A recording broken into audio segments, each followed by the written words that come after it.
तो पढ़ाई को लेकर जो पूरी उदासीनता है, उसकी वजह से शिक्षा व्यवस्था पूरी तरीके से यहाँ ध्वस्त हो गई। जैसे लालू जी के कालखंड को अपराधियों के जंगल राज के तौर पर याद किया जाता है, नीतीश के राज में शिक्षा व्यवस्था का ध्वस्त हो जाना उनके कालखंड का सबसे बड़ा काला अध्याय होगा। नमस्कार, आप बिहार इन शॉर्ट्स देख रहे हैं। मैं हूं आपके साथ श्रुति। राजनीतिक रणनीतिकार प्रशांत किशोर पिछले कई दिनों से जन सुराज पद यात्रा पर हैं। पद यात्रा के दौरान वो लगातार बिहार के तमाम जिलों में जा रहे हैं, आम सभा को संबोधित कर रहे हैं और ऐसे में वो लगातार केंद्र सरकार और बिहार सरकार पर हमलावर होते हैं और एक बार फिर वो बिहार सरकार पर हमलावर हुए। उन्होंने नीतीश कुमार पर जमकर आरोप लगाए और कहते हुए नजर आ रहे हैं कि बिहार में शिक्षा की बदहाली कुछ इस प्रकार है कि अगर स्कूल है तो बच्चे नहीं है, अगर बच्चे हैं तो शिक्षक नहीं, और अगर ये तीनों चीज है तो शिक्षकों को गैर शैक्षणिक कार्यों में लगा दिया जाता है।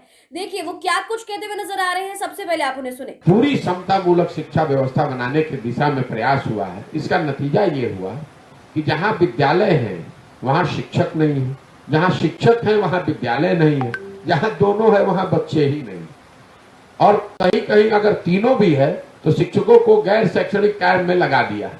तो पढ़ाई को लेकर जो पूरी उदासीनता है, उसकी वजह से शिक्षा व्यवस्था पूरी तरीके से यहाँ ध्वस्त हो गई है। और मैं ऐसा मानता हूँ कि जब इस कालखंड का इतिहास लिखा जाएगा तो जैसे लालू जी के कालखंड को अपराधियों के जंगल राज के तौर पर याद किया जाता है, नीतीश के राज में शिक्षा व्यवस्था का ध्वस्त हो जाना उनके कालखंड का सबसे बड़ा काला अध्याय होगा। ऐसा इसलिए कि देखिए, अगर आज सड़क टूटी हुई है, कल एक अच्छी सरकार आ जाए तो सड़क बन सकती है, लेकिन जो लोग इस शिक्षा व्यवस्था से पढ़कर निकल गए, अब जीवन भर एक अच्छी सरकार आ भी जाए तो भी अब वो शिक्षित समाज के पीछे ही चलेंगे, अब वापस आकर वो पढ़ाई नहीं कर सकते हैं। और नीतीश कुमार जो स्वयं से एक पढ़े लिखे व्यक्ति हैं, उनके मुख्यमंत्री रहते हुए बिहार की शिक्षा व्यवस्था का ध्वस्त हो जाना ये बहुत दुखद और समाज के लिए चिंतनीय विषय है। और कभी भी मुझे ऐसा लगता है कि इतिहास नीतीश कुमार को इस चीज के लिए माफ नहीं।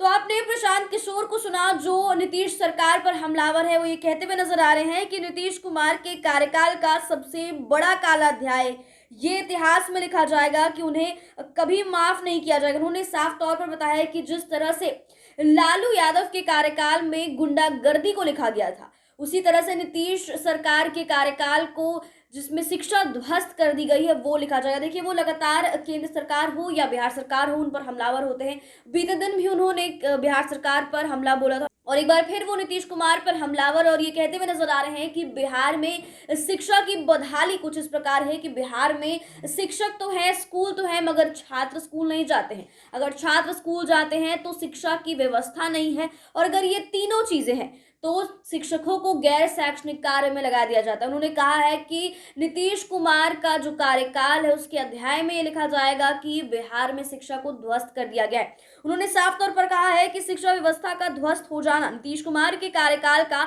सबसे बड़ा काला अध्याय होगा।